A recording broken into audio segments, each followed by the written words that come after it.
You take a seed, you plant it, you grow it, you dry it, you roll it, you smoke it, and it goes down smooth. Hey! Spanning the globe to bring you the latest developments in medical cannabis, adult marijuana, industrial hemp, and spiritual ganja. We love the herb. It's time for the Marijuana Agenda with Russ Belville. Now, here's your host, Russ Belville. Good day, tokers and tokettes and non-toking lovers of liberty. It is Tuesday, September 12th, 2017, and it's got to be 420 somewhere in the world. Welcome to the program, and a happy birthday to our good friend Greg DeHoot, the chairman of the UK Cannabis Social Clubs, who has turned 30 years old today. Amazing how much he's accomplished just in his 20s. So happy birthday, Greg. I hope you're having a good one there across the pond. Also want to say thanks to all of the fabulous people that I met at the UK Cannabis Social Clubs and the various other organizations that I got to meet at the Product Earth UK Expo that took place in Birmingham, England. Took place just this last weekend, and I've got some of the audio unpacked for today's show. We're going to feature vendor interviews today in our UK Cannabis Chronicles. You're going to hear from all sorts of great people, including George, my Czech friend, who introduced me to some interesting Czech liquor. I got to say that. But he's with Rolls, these filter tips that are really nice filter tips for your cannabis smoking pleasure. Also, we've got an interview with Mika from Snail Custom Rolling Papers. And who knows, I might have some marijuana agenda papers coming up pretty soon. And we also got an interview with Gary, who is with Chilling Rooms, which was a cannabis lounge he's trying to put together and faced some problems with law enforcement there in the UK. So those three interviews coming up in the middle of the show today as we take you across the pond in the UK Cannabis Chronicle. Also on the show today, we'll have time for a radical rant where I'm going to tell you what's going on here in the state of Oregon with respect to our medical marijuana program. In particular, how the Oregon medical marijuana program is requiring reporting and inspections for medical marijuana growers and caregivers that are going far beyond what you'd expect and what we should expect as citizens as far as our Fourth and Fifth Amendment rights. So we'll tell you the details coming up at the end of the show. But first, we'll start things off with the cannabis headline news. We've got all sorts of great news coming up in the headlines today, including our friend Tom Angel, who's got a new gig. You know him from marijuanamoment.net. He's writing for Forbes in our first story right now. This is your Cannabis Headline News. Brought to you by marijuanamoment.net, the complete source for all your marijuana news in one morning newsletter from marijuana majority founder Tom Angel. Subscribe today for free at marijuanamoment.net. This is your Cannabis Headline News for Tuesday, September 12th, 2017. I'm Russ Belville. Forbes is reporting that a powerful Senate panel is urging federal agencies to make a number of surprising marijuana moves, including launching an effort to test products sold at dispensaries in states where cannabis has been legalized. Concerned about a lack of data on the potency and purity of cannabis available to consumers, the U.S. Senate Appropriations Committee is directing federal agencies to formulate a national testing program for Schedule I marijuana-derived products.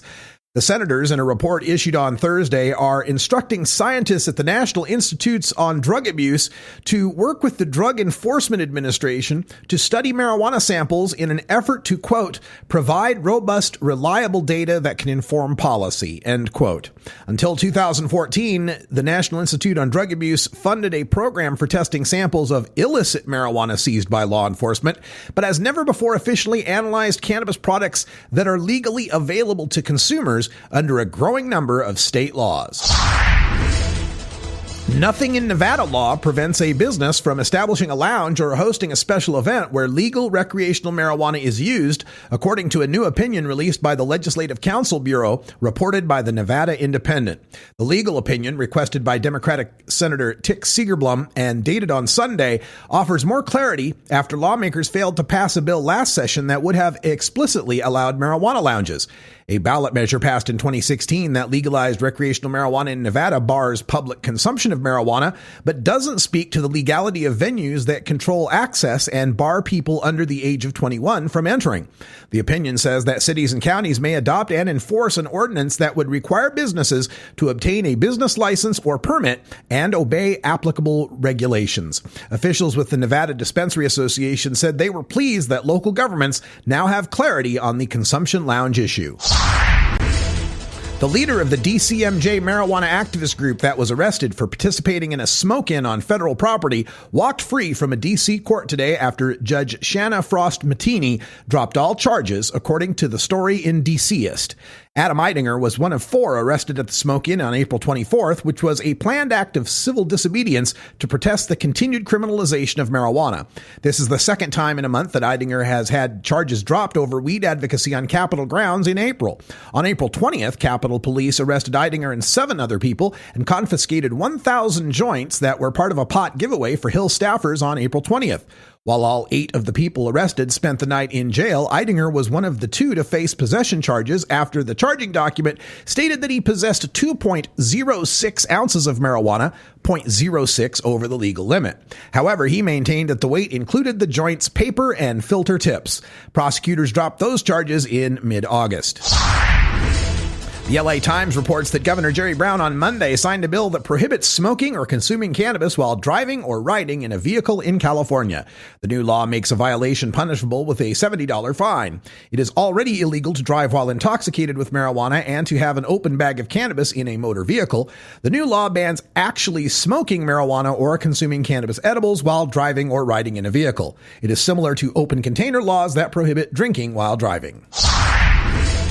An employee of a Washington marijuana shop remained missing Monday, a day after he was abducted at work, according to the Spokesman Review.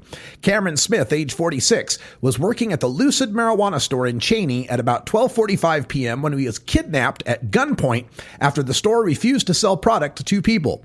Michael Schofield, one of Lucid's owners, said a man and woman tried entering the store but were told multiple times they couldn't get admission without proper identification.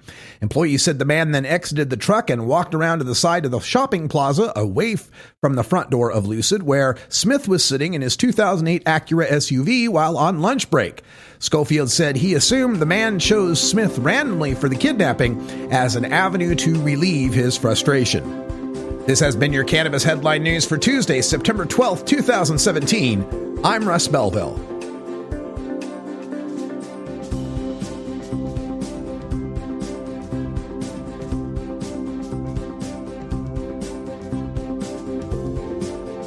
You're listening to the Marijuana Agenda with Russ Belville.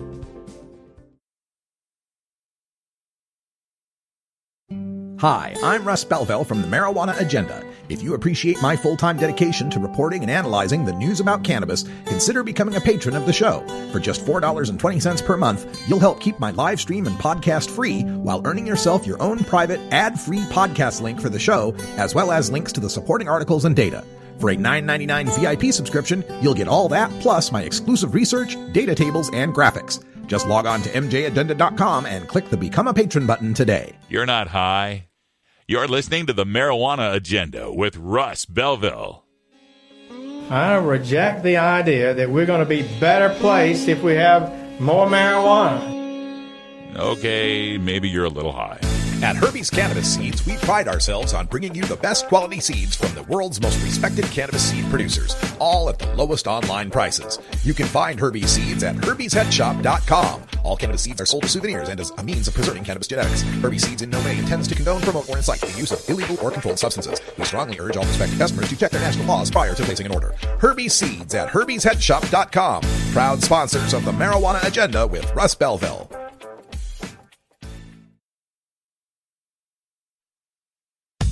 Welcome to the United Kingdom Cannabis Chronicle, brought to you by the UK Cannabis Social Clubs at ukcsc.co.uk,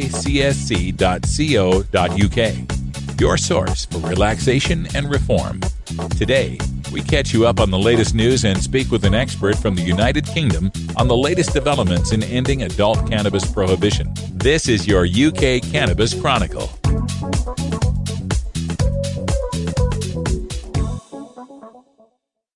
Good day, tokers and tokettes and non-toking lovers of liberty. Radical Russ here in the United Kingdom. We are in Birmingham, England at the Product Earth Expo here in the UK, and I am at my first booth of the day. I think I've already found the winner for my favorite item of the event so far. It's the folks here with rolls. They've got some cone artist cone rollers, funnel kind of thing. They've got rolls filters, and we are here with the proprietor and owner of Rolls. It's George. Yeah. George, welcome. Hey, nice to meet you, and welcome in Birmingham. Yes. So nice to meet you here, and it's a pleasure that you found our booth as the first one, and I believe we are the best pick of the fair. Anyway. So far so good. And you're from the Czech Republic? We are from Czech Republic, and we founded the brand of Rolls 5 years ago, and we are spreading all the good vibes with the word by supplying the filters, yes, which you can use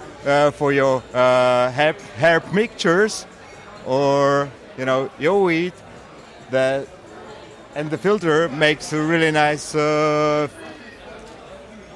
It's a good smoke, I got to say. We sampled it earlier, and a lot of folks in the States right now are using these little, crumple up a little piece of cardboard, rip it off the end of the papers, and crumple that up. And they're using that. They call it a crutch in the States. So, these are so much better. They're pre-made. They're like half of it's like a filter, and then the other half is like what you're used to with the crumpled up kind of cardboard edge. But explain how that helps as far as the getting the air through. You were telling me how it's like you can set how much air goes through. Okay, so these filters are really special made. It's made by laser. It's laser cutted holes inside, which brings the fresh air. It mixes with the air and smoke. So the temperature of the smoke is reduced, and it's really pleasant. And you got no scratching in your neck, and your lungs doesn't inhale any bad stuff out of the mechanical stuff which usually pass through the usual filters. Yeah, we just smoked a spliff off of this with one of these filters in, and it's funny too.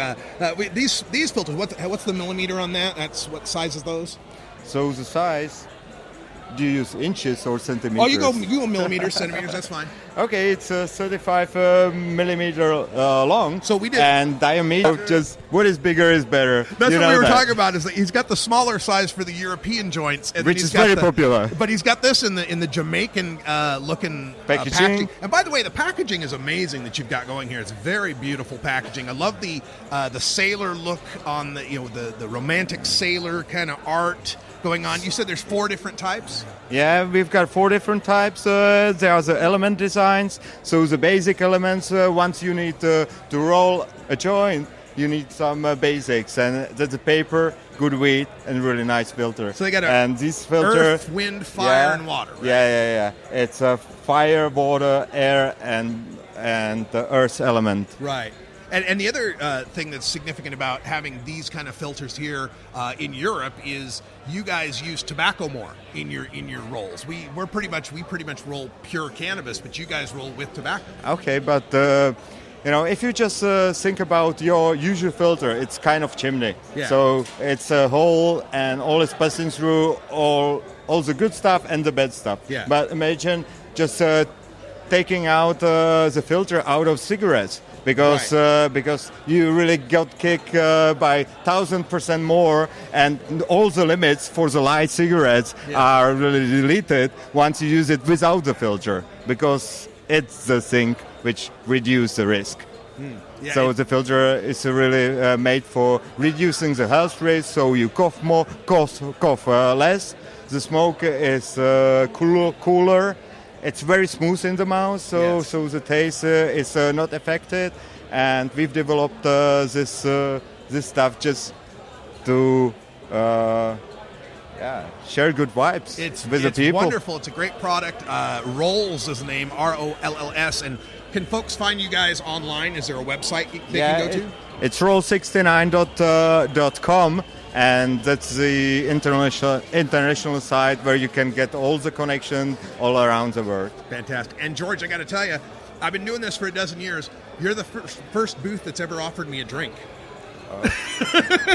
Yeah, we've got some special... First time ever. Special supplies. The Czechs know how to do this stuff, folks. Okay. So... we really care about the health. So that was healthy stuff from Carlsbad. That was purely medicinal purposes. Yeah. Just for, exactly that. Well, folks, check it out. Roll69.com is where you can find more information on this. And these guys will be at events all throughout all Europe. around Europe. And we are heading USA too. And you can buy also at the Greenwell company the rolls ready-made joints with wheat already rolled in California. Okay. So check that website, greenwell.com at US. All right. Enjoy. Well, thanks so much, George. Appreciate you being here on the Marijuana Agenda, and good luck on the rest of the show. Thanks so much for coming. You bet. Yeah. Welcome back, everyone. Radical Russ here at the Product Earth Expo at Birmingham, UK, and we are here at another fantastic booth. Tell folks your name. Hi, my name is Mika, and I'm from Snail Custom Rolling Papers. Snail Custom Rolling Papers. And where are you located? We're located in Slovenia, the capital city of Ljubljana. Slovenia? Yeah, Slovenia. You know, our first lady's from Slovenia. Yes, of course. Yes, Melania Trump. Yes, we're very proud of that. The Trump we like. Yeah. So tell us about your company. How did you get started in this business? So actually, the whole story started 20 years ago when my boss, Matej, he started making some filter tips, so only the filter tips. Okay. And then he decided just to make also some papers, and that's how the whole story started. Okay. He started producing custom papers first for some seed banks, different seed banks like Greenhouse, Dutch Passion, and so on. And then he just grew. And so we mostly now produce for different companies, not only from cannabis industry, but also we produce for different clubs, for different artists, for different events. Mm-hmm. And we also have a lot of new clients in the United States since it's legalized. Yes. And since you have all these great dispensaries. Oh yeah, for sure. So hopefully we'll be coming to the States more often. So what are the laws like? What is the treatment of cannabis like in Slovenia? In Slovenia, it's now the medical is getting legalized, so it will be possible to buy a small amount in drugstores. However, the drugstore, so it's not the dispensary, it will probably be just a drugstore, so like a pharmacy. Like a pharmacy. Yeah, like a pharmacy. And however, it's going to be regulated by the state.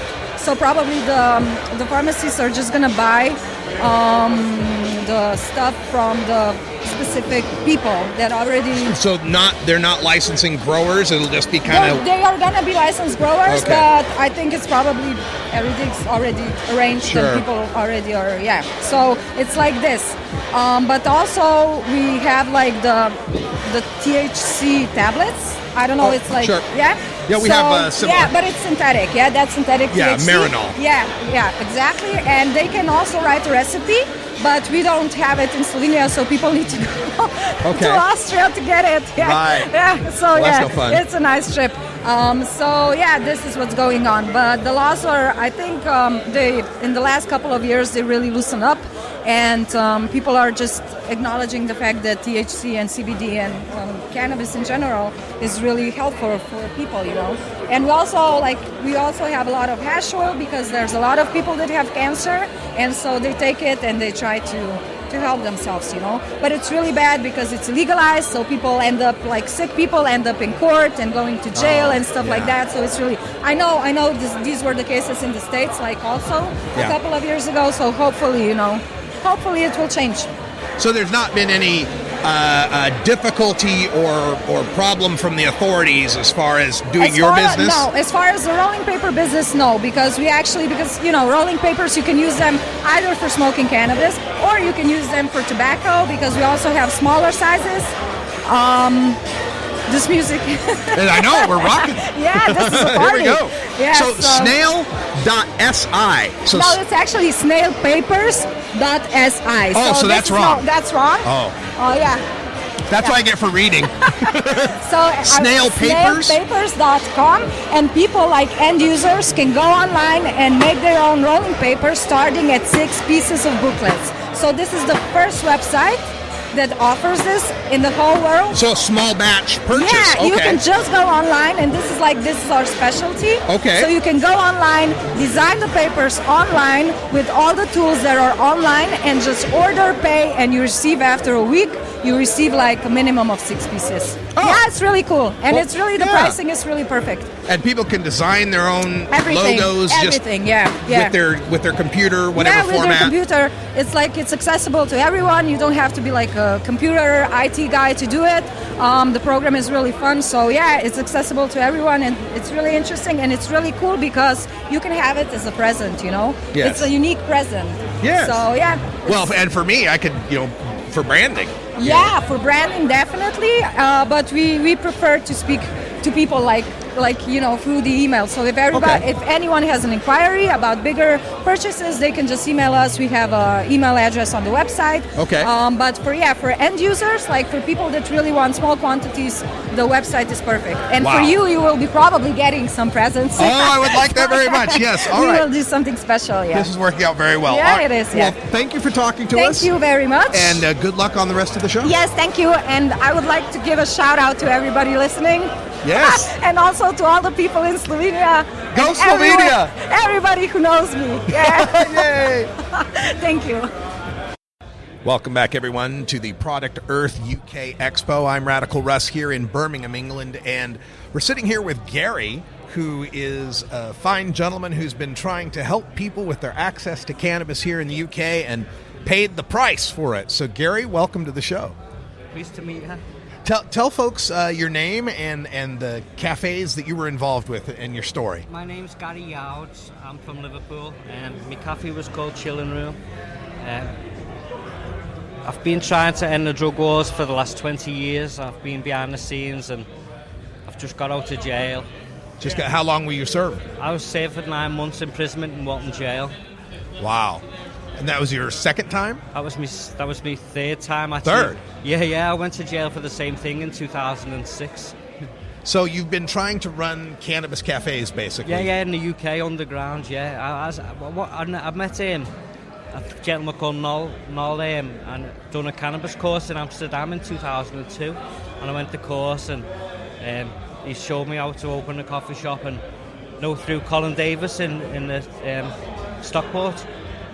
So 5 years in the making, and then I done it all up and invited a few friends, and within days it was actually sold out every night. I had bands from all over the country coming, and it was a beautiful atmosphere, and the police actually raided it and finished it. Wow. But you keep coming back, it sounds like.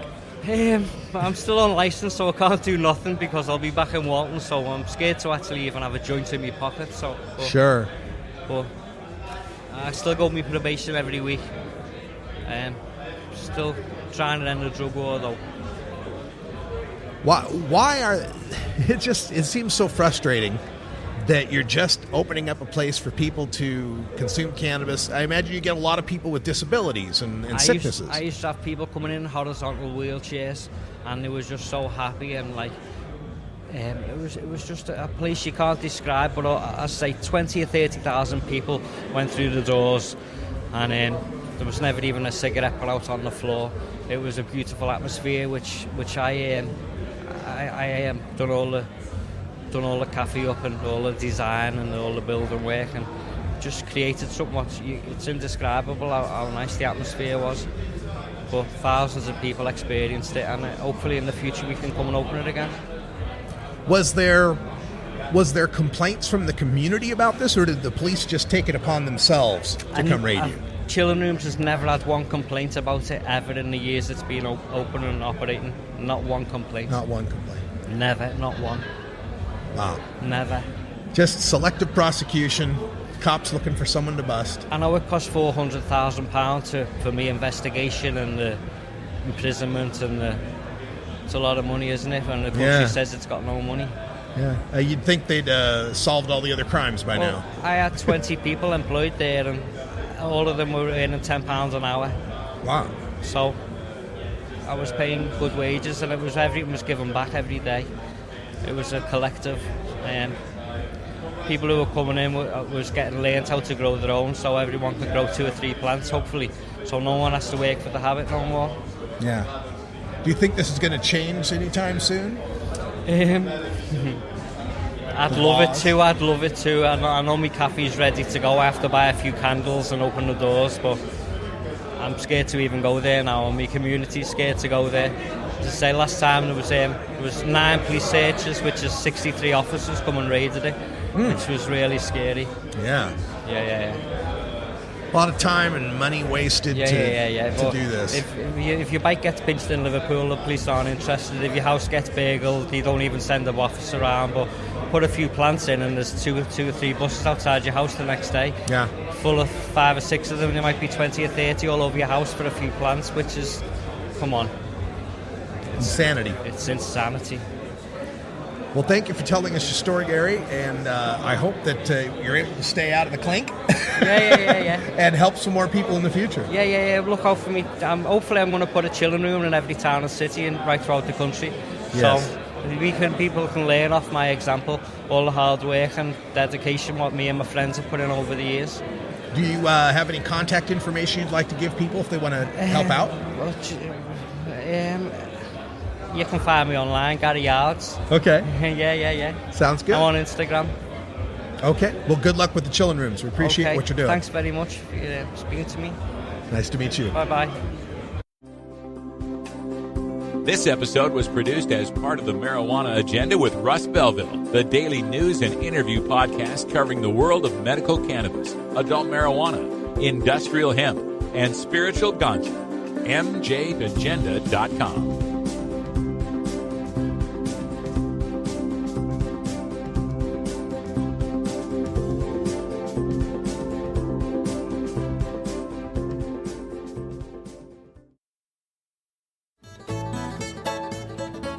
New beginner guitars and banjos are often constructed much better than ones built before your time. Why struggle?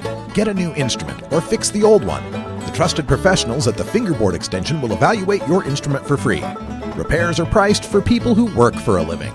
Stop by the Fingerboard Extension downtown Corvallis at 120 Northwest 2nd Street today, or check out its inventory on the web at fingerboardextension.com. You're not high.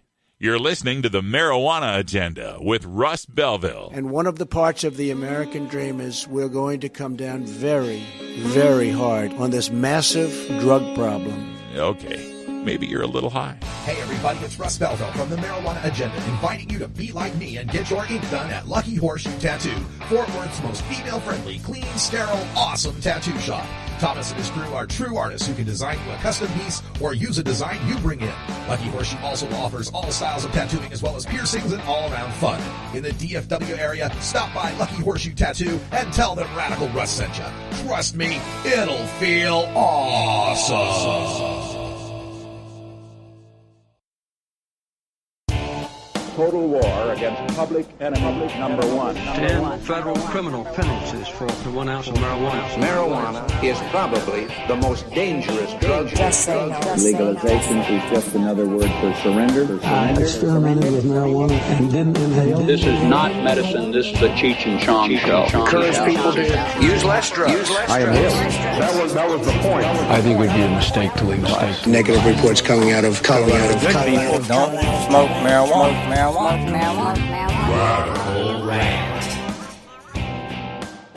The Oregon Medical Marijuana Program has been around for almost 20 years now. 1998, we passed the law. 1999, the program was put into effect. So I guess we're into our 18th year. But this past year or so, it has been a little bit more difficult for people in the program due to the legalization of marijuana in the state of Oregon. Actually, that's not the proper way to put it. The proper way to put it would be due to the prohibition of marijuana elsewhere. We have some problems with the medical marijuana program. And basically what's going on here is that the state of Oregon has decided as well as the rest of the states, that they're really scared about the federal government interfering, and they want to make sure that they're abiding by the tenets of the Cole memo, the 2013 memo from the federal government, the previous administration, that said, hey, so long as you're following these 8 guidelines, we'll use prosecutorial discretion and not go after your states. And one of those guidelines was to crack down on interstate marijuana trafficking. That is, marijuana legalization shouldn't lead to more marijuana being trafficked out of state. And the problem with this is it's kind of setting us up to fail. There's just no possible way you can stop the interstate trafficking of marijuana so long as there's a massive profit incentive to traffic that marijuana out of state. When marijuana in the state of Oregon is going for $500, $600, $700 a pound wholesale, or whatever it's going for now, I know it's getting low, but you can then take that same pound and travel cross country with it and sell it for $3,000. There's just no way you're going to stem that tide. There's just no way. And that's one of the problems as we legalize incrementally, is that what gains we make in legalization or other reforms still suffer the effects of the prohibition that exist elsewhere. This has been going on since Oregon legalized its medical marijuana program. As more and more growers began producing more and more plants, we saw evidence of those grows being used to conceal or to protect commercial growing and out-of-state marijuana trafficking. Now, this is not everybody. This isn't even the majority or anything near being a ubiquitous problem here. This is a few people that take advantage of loopholes and protections and some looking the other way to be able to do what they've always been doing. It's not like medical marijuana invented marijuana smuggling and growing, right? But it has provided for some unscrupulous people a method to protect those activities. And the problem with that is that it then impacts the people who most desperately need the medical marijuana program. See, what happens here is that we had in our medical marijuana program the ability for a caregiver / grower, or two separate entities there, but let's just say caregiver grower, to be able to produce cannabis plants for a patient. And this is necessary. You got to have this, right? There are some people who are so sick and disabled, there's just no way you can expect them to go through the work to tend to a cannabis plant. So, of course, we've got to have some sort of caregiver grower system. And this has worked well for people who have skill at growing to be able to produce cannabis plants for multiple patients. Over time, this led to a situation in Oregon called card stacking. The way that it worked is that our law said that a grower could produce 6 mature cannabis plants for the patient they are growing for. But there were no limits on how many patients they could grow for. So you'd end up with a grower who would collect as many patient cards as they could, 6, 7, 10, 12, 20, whatever, and then getting 6 plants per patient could lead to some pretty big cannabis grows. Now, from a practical perspective, this is a good thing. You get the talented grower producing great volumes of cannabis. You get the economy of scale issue where, you know, the guy doesn't have to have, we don't have a whole bunch of separate growers paying for separate rent and separate utilities at separate locations. We're stacking it all in one place. So efficiency wise, cost wise, production wise, this is a wonderful thing. But again, that profit motive, that profit opportunity to take some of that medicine and ship it out of state is too great to turn down for many people. And this isn't to be taken as an indictment necessarily. And I said unscrupulous earlier. Maybe I should retract that and put it another way, which is you got people that are sick and disabled, and they're usually on some sort of fixed income.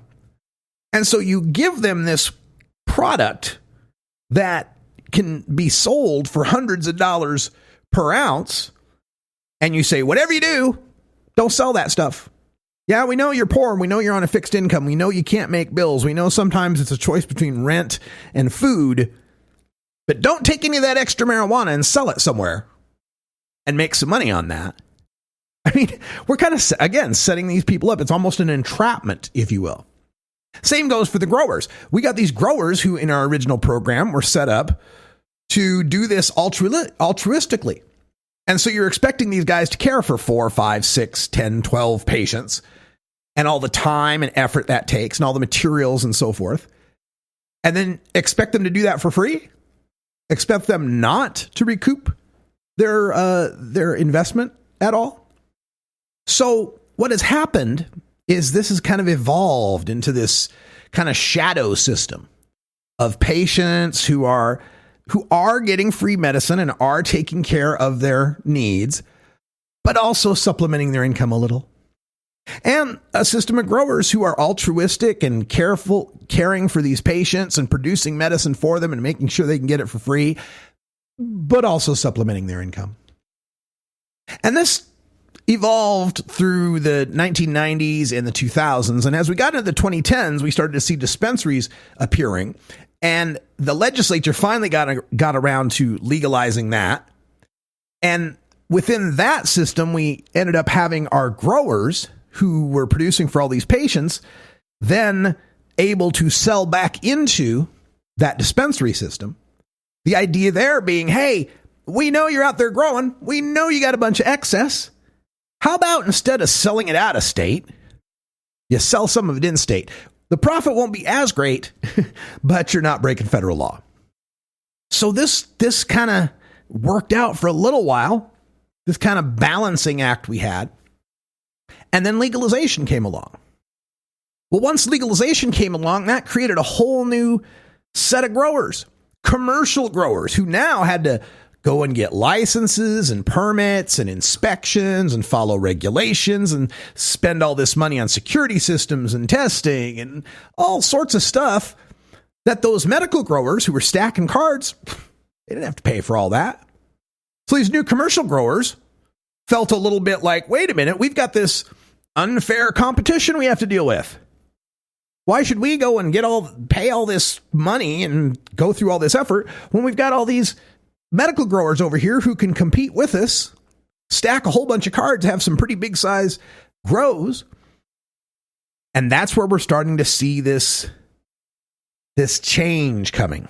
And it's happening in other states too, to various degrees. But in Oregon, it's happening as a sense of the legislature trying to balance out, how do we have as much medical access and keep that as free and unregulated as possible, keep it as close to what we got as possible, but balance the needs of this commercial market. And also, let's not discount the impact of the state trying to pull in tax money off that recreational side, therefore wanting to kind of tamp down how much excess there is in the medical side. It just becomes this big mess. And lately, the biggest part of this mess has just recently taken place. I told you how the growers were able to have 6 mature plants per patient. And it used to be we could have 18 immature plants that were defined as less than 12 inches tall and non-budding. And then they altered the law so we no longer counted how many immature plants there were. Which is, if you think about it, who cares how many immature plants you have? They're no good for anything until they become mature. So there was a time where we didn't care how many immature plants there were. Then this most recent legislative session, they came around and decided, well, no, now we do care how many immature plants there are. You can only have 12, but they can be 2 feet tall and non-budding. Okay. But the problem with this constantly shifting set of regulations and goalposts that we got is that we're talking about people investing time and money and effort into living things, into plants that don't so easily turn on a dime. We got people that are counting on these numbers to be able to make their grows match what their needs are. So you got a guy that's producing 6 mature plants and unlimited seedlings. Maybe he's got a whole bunch of seedlings going, trying to help other people, giving seedlings away to other patients to get themselves started. And then you go turn around and say, nope, you can only have 12 of those. You're expecting this guy to go and destroy however many extra seedlings he's got. Well, now the maddening part has to do with the OMMP inspection system. Didn't used to have inspections. Now, they used to have things called compliance checks, which is when the cops would try to fool you into letting them inspect. But of the most recent legislative changes, we've actually set up inspection of our medical marijuana growers. If you're not just growing for yourself, if you're growing for someone else, in order to do that, you now have to sign away your right to privacy. You now have to give the state the right to send inspectors to your grow to make sure you don't have too many plants, to make sure you don't have too much inventory, and so forth. Now, as you know, I've been working in this industry. I've been in this Oregon medical thing for, well, since 2003. And I've been married to, and I know quite a number of people who have worked in dispensaries and medical marijuana clinics. I know quite a few medical marijuana growers. In fact, I know some of the most powerful lobbyists in our marijuana programs here in the state of Oregon. So you might say I'm one of the best connected people here in the state when it comes to knowledge of the medical marijuana program, as is my partner here at Delta 9 House, who's growing the plants that we have. So we were quite familiar with the law. We knew the law. It said, hey, the law says you can have 6 plants per patient. And there were recent changes in the law that capped the total number of plants you could have at your residence or at your grow site. If you're in a residentially zoned area, you didn't have a previous grow, it's a new grow since 2015, you're capped at 12 plants max. And again, that didn't used to be the case. Used to be you could have as many patient cards as you wanted and 6 plants per patient, but that got abused. That got abused by some folks that were growing 104 patients worth of marijuana, and all those patients were from Los Angeles. That didn't look so good. But we were pretty plugged in. My partner and I are pretty plugged in. We know 6 plants per patient, maximum of 12. So we got the call from the medical marijuana program, said, hey, we need to come out, schedule your inspection. So we got our grow. Our grow's an outdoor grow. And the inspectors came by to inspect. And they saw that we had 12 plants, as per the law. And we failed the inspection. Huh? We failed the inspection? What did we fail for? We had the 12 plants. We were growing fewer than 6 plants per patient. No, what they failed us for is they said that morning, the Legislative Council for the state, for the Department of Justice, handed down an opinion that said under the new law, you can only grow for 2 patients. And we were growing for 3. Now, we weren't growing 6 plants per patient. We were growing 18 plants, just 12 plants. So 4 plants per patient, right? But the Department of Justice here in Oregon that morning decided the new law means you can only grow for 2 people. Now, I've read that law. My partner lobbies with the group that helped to write the law, and nowhere in this law does it specify you can only grow for 2 patients. It says you can have a maximum of 12 plants. You can grow a maximum of 6 plants per patient. But those 12 plants could be 6 plants for 2 patients, 4 plants for 3 patients, 3 plants for 4 patients, 2 plants for 6 patients, 1 plant for 12 patients. There's nothing that says you can't be growing for more than 2 patients. So when they make these decisions like this out of nowhere, they end up putting people who have all the best intentions, who are trying to follow law, they put them at risk for being fined, for being even jailed over this kind of stuff. And if this is going to catch me and my partner by surprise, 2 of the most plugged in people in Oregon, how in the world is your average rural medical marijuana grower supposed to know this stuff? But wait, it gets worse. We've had reports of someone else who had their medical marijuana grow inspected. Now, our grow is outside, so we just led the the inspectors around the backyard fence out to the backyard so they could see the plants, right? But this other place, the grow was inside. So the inspectors, when they showed up, said that everybody in the house had to leave the house during the inspection. That only the grower, the person responsible for the grow site, could be there during the inspection. And then they went through the entire house. Not just the room that was designated as the place to grow the plants. No, they're going through the kitchen. They're going through the living room. They're opening drawers. They're looking all through the house as if they were cops with a warrant looking for evidence of a crime. That's where it's gotten here with this medical marijuana program, is that the medical growers now are being treated as guilty until proven innocent.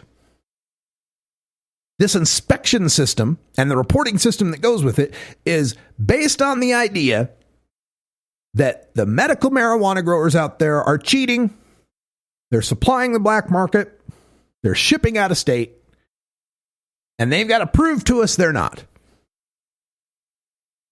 And this is just one of the side effects of our incremental legalization. It's probably inevitable that this is going to happen, and it's some of the stuff we're going to have to work through as legalization continues. The ultimate solution, of course, is for marijuana to be legal enough that anybody who needs it can get it, and cheap enough that anybody who needs it can afford it. It's going to be a while before we get there. And until then, we're going to have to keep our eyes on these governments, these regulators, and keep fighting for our rights. Just because you've decided to grow plants to help sick people does not mean you've given up your right to privacy. We'll give you an update on this once we find more. We got some of our leads in at the Oregon Medical Marijuana Program trying to get us some answers. For everyone here at Delta 9 Studios, I'm Radical Russ. Thanks for joining us. Till next time, take care of each other, tokers. Follow MJ Agenda on Facebook, Pinterest, Instagram, YouTube, and follow MJ Agenda Show on Twitter. Learn more at mjagenda.com. You take a seed, you plant it, you grow it, you dry it, you roll it, you smoke it. You take a seed, you plant it, you grow it, you dry it, you roll it, you smoke it. You take a seed, you plant it,